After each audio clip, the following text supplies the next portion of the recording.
Hello passengers, welcome to Iceland. As you know, Iceland is a beautiful country and has many nature pearls that you can visit. Here are some examples.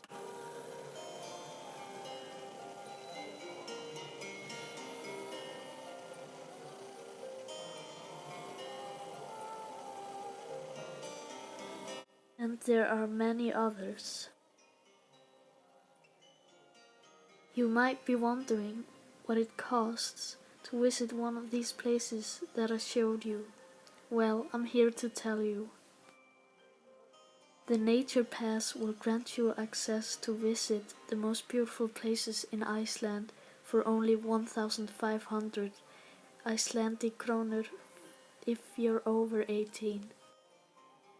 It is free for children and teenagers under 18.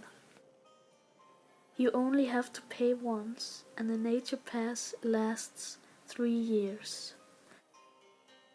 The money will be used to help nature and protect it and create a better environment for you and your family.